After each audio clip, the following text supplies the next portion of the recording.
Hi everyone, it's Katie from Chords Records.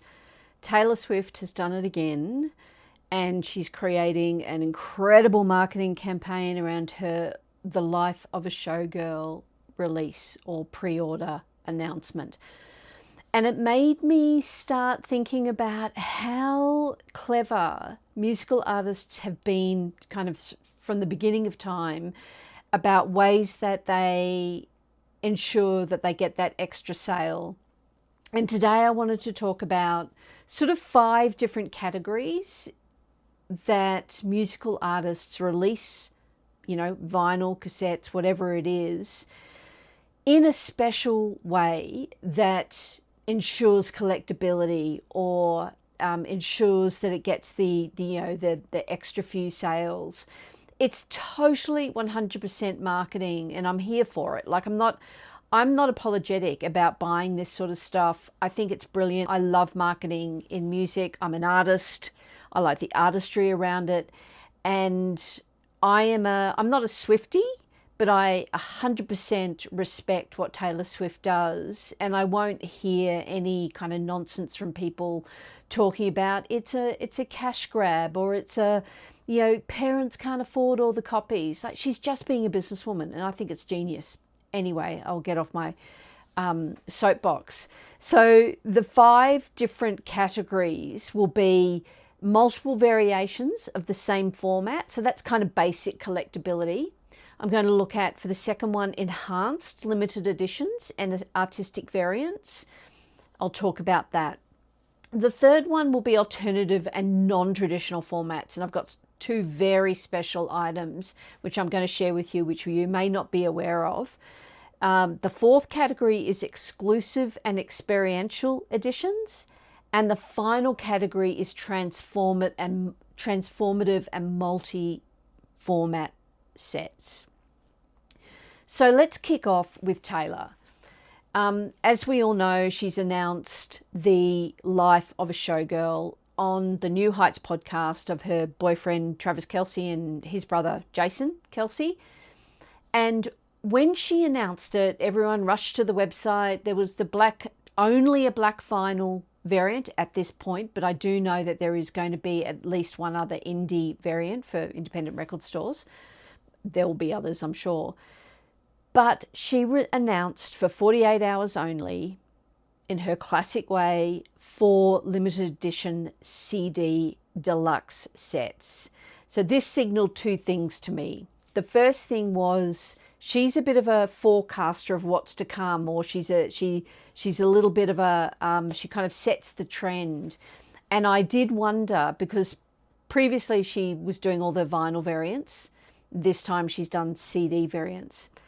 That's a nod to the growth in and the resurgence in CD collecting. It's now retro for young girls who are fans of Swift. It's now a retro commodity, so that's exciting. It's also a little bit cheaper, let's be honest, for a lot of her fans to buy. So I thought that was an interesting approach that she's doing that. So here are the 4 versions. They're available, I think, for another, let's call it 10 hours or so, because I'm doing this in real time, the week that she's announced in August 2025, the week she's announced the pre-release for The Life of a Showgirl. And there's 4 variants you can see here, all with their different covers. They've all got their special edition names. True Swifties have pointed out that one of the 4 have the number 13 instead of 12, which signifies tracks. And she said there was only going to be 12 tracks, and so 13. What's going on? We won't go into that, but that's classic Taylor Swift for you.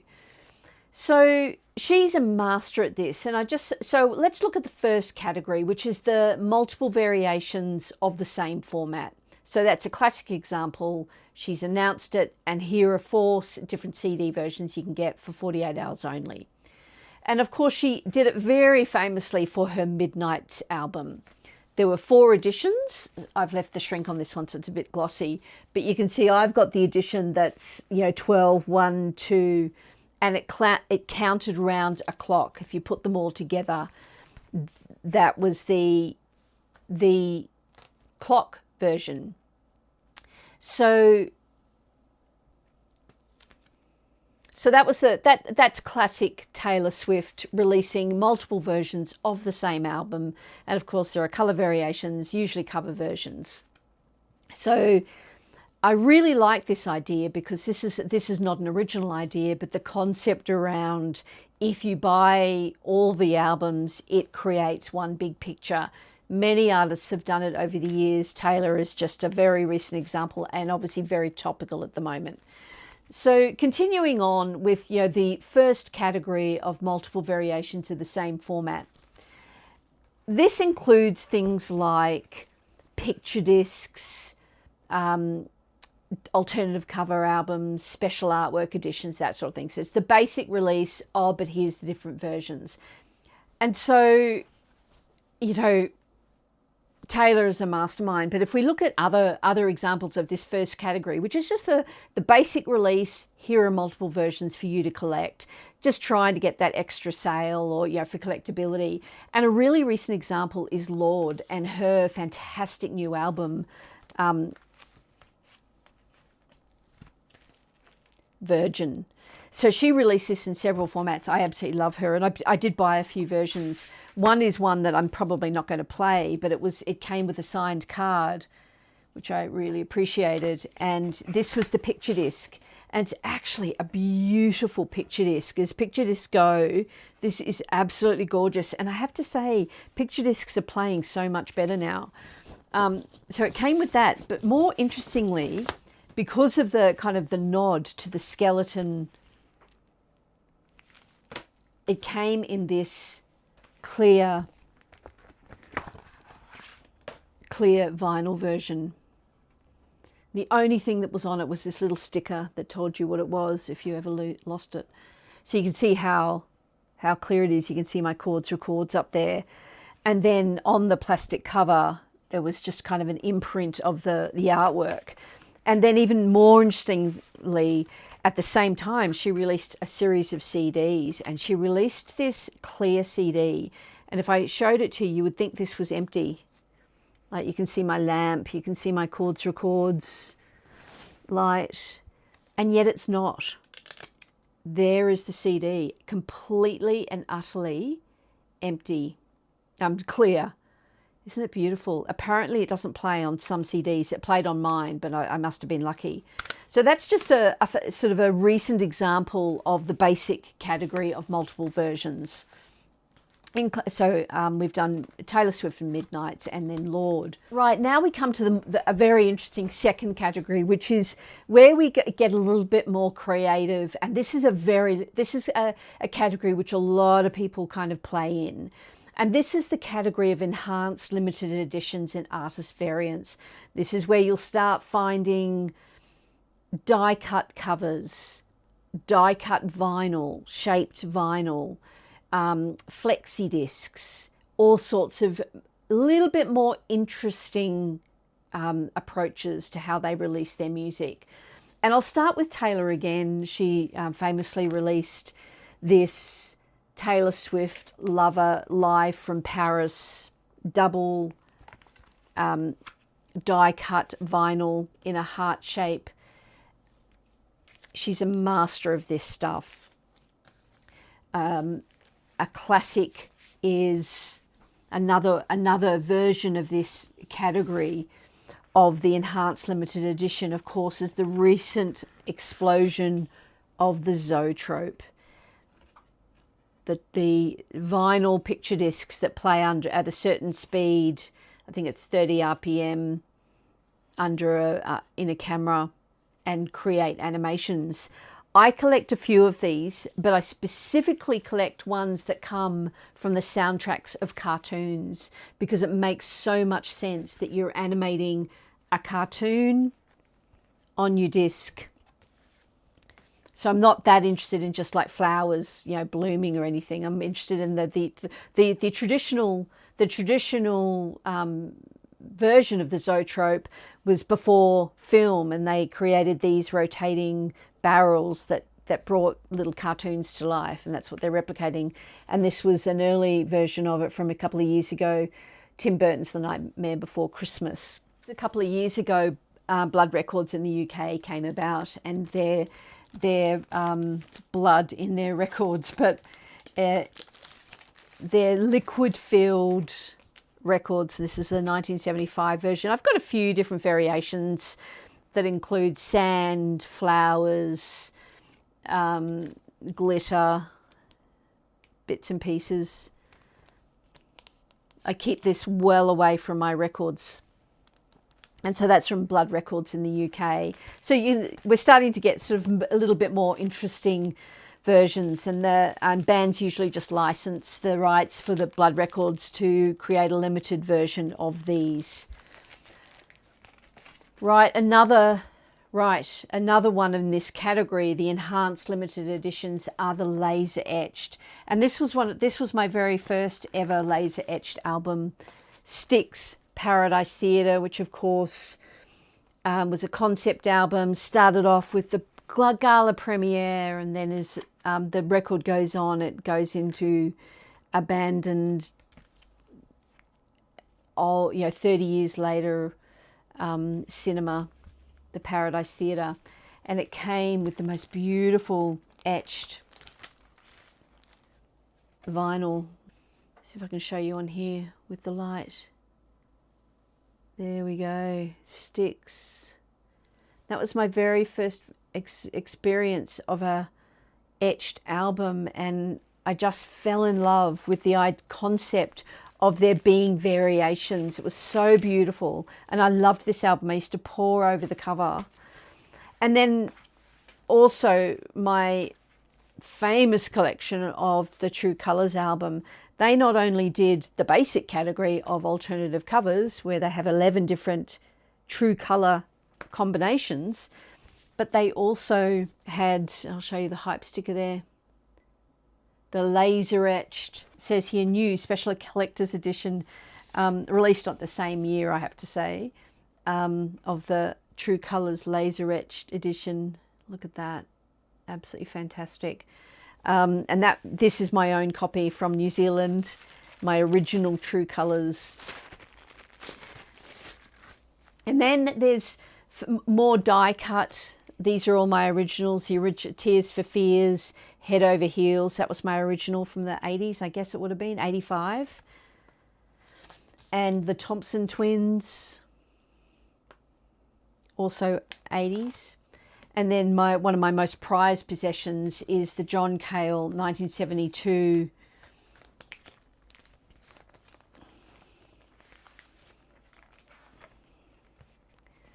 the Academy in Peril. Beautiful die cut cover. You open it up and look how mint this is. This is an absolutely never been played, I think, white label promo of this album. So but it's not the white label promo that's special, it's the fact that this came in this beautiful die cut cover. Very collectible, very happy to have that. And then finally in this kind of second category, I just want to share with you this Lemon Twigs album, which came with a flexi disc. And when I saw this, I mean, they were doing it because it was it's a very 70s album, and the whole cover's 70s in its vibe. And they were kind of, I guess, reproducing that 70s. There are a lot of these in the 60s and 70s, these flexi discs, which usually came as tip-ons on magazines. Look how, and it does play, but it's flexi. And my first experience of a flexi disc was in 1979 when the National Geographic magazine came out with the sounds or the songs of the humpback whales. And I was just enthralled, and I realised my parents have now thrown it away, and I kept it for years and years and years. I just absolutely loved that. And I've now looked into it, and it was the 1979 version. It wasn't the first version. It originally came out in 1969 for National Geographic. So I think I might, just for nostalgia's sake, get that flexi disc. Right. And now we come to the third category, which is the one that I was really excited to share with you. And you might see stuff here that you've never seen before. This is the alternative and non-traditional format category. So this is not traditional vinyl records, cassettes, CDs, even 8-tracks, of which I've got a few, and which are a little bit of a novelty item now. People still do release them. This is all new types of formats that music's being released on right now by modern artists. And the first one I want to show you is Barry Can't Swim. Looks like a CD. But what this was a USB.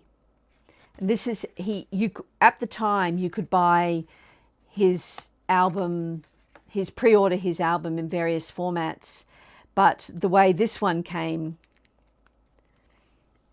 was this flat kind of credit card shaped USB that this thing just flicked open, and there it is, and you plug that in and the music is on there. So that was for his album Loner. So that's an alternative music format, which some people do, and it's purely just a collector kind of item. The music is, not super high quality. So that's it there. And then another really interesting format is Kit. Have you heard of Kit? So Kit is really crazy. So I'll just show you the box first, the size of the box. It's kind of looks like that. It's mostly out of Japan. There's a few US releases of this, but it's really, really huge in Asia. And as you can see, Alanis Morissette released her 30th anniversary, I think it was 30th anniversary of Jagged Little Pill, and it came with a little badge. So what is Kit? So Kit opens, it's a box like that, comes with instructions, and then it comes with a bunch of different things. So I'll just show you. It comes with, it's kind of like the album artwork, but in a series of cards with all the different lyrics on it. So that's all very shiny, the artwork there. A few stickers, a little chain to carry your kit on. And this is the actual contraption. It's it there. So what is it? It's essentially a streaming service that is way harder than it needs to be and is a pain in the neck, essentially.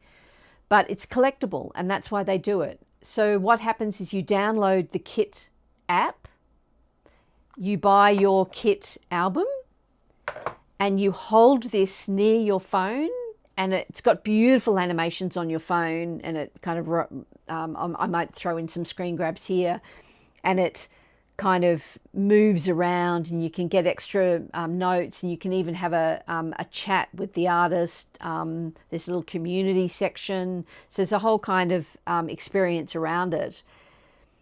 And you can listen to the album for 24 hours. And after 24 hours, it expires. And the next time you want to listen to it, you have to do the same thing again and load it in. So it will only hold the album for 24 hours. Very strange. Essentially what this is doing is triggering a signal to say, load this album into the app for 24 hours of the user and then take it away. So it's not really on here. So I think that's how it works. It's just a lot of work for a weird experience, but I can 100% see the collectability and the format working for the generation that loves things like Labubus or the collectible toys that are in their blank boxes. You don't know what you're going to get. That same kind of surprise and delight of a collectability, I think, is where Kit is coming from. I don't think it will last. It's very strange, but it is a new format, and it's how artists are exploiting their or leveraging their selling their work in new ways. And the other new kind of alternative format that is just launched in this year in Target only in the US is a format called tiny vinyl. And they're tiny, tiny little vinyls that I think so far they've got about 30 that they've done. There's a picture here, one of Motley Crue duet with Dolly Parton, I think it's called Crue Dolly or Dolly Crue. I'll show a photo. But they're tiny little vinyl, and they're just singles, I think, with a B-side, but tiny. Another way to sell music in a physical format. Quite fun. I went to actually buy one just to add to my little collection of alternative formats. I'm quite interested in it, but you can't get it in Australia, unfortunately. Okay, the fourth category, exclusive and experiential editions. And really, I could have included that, I guess, into the experiential edition, because Kit really is an experience. But really what I'm thinking about here are things like, concert only vinyl or editions you can only buy at concerts or a museum, a gallery exhibition. So I've got a couple of examples here.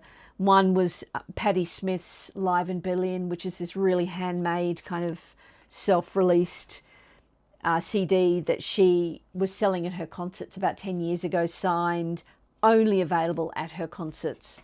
Another one is all the 10 Club from Pearl Jam live releases. Of course, they release all their concerts for club members on CD. So you have something to remember the concert by. And I've got these CDs of every Pearl Jam concert I have seen or ones I'm interested in. And they're reasonably cheap. And it's just such a great way to have a memory of something that you've been to. And another example is Jack White's The Vault from his Third Man Records. So it is a vinyl subscription club, but it's so much more. It is experiential, and you never know what you're going to get. It's a surprise every quarter. And you don't just get albums. I just want to show you the latest one. So this was a 3-album live a live release from his recent No Names tour, and it's called Break It All Down. And it's three albums. I'll just quickly show you. It's a folding 3 sleeve, but it also came with little, bits and pieces. So first of all you've got the Break It All Down, Vault package number 64, and what it includes is a newsprint poster of Jack White. It includes a patch of No Name, an iron-on patch, and it includes an Instaprint from the concert, which is quite cool. So I just love Jack White. I love his artistry. He's another really, really clever marketer, no different from Taylor Swift.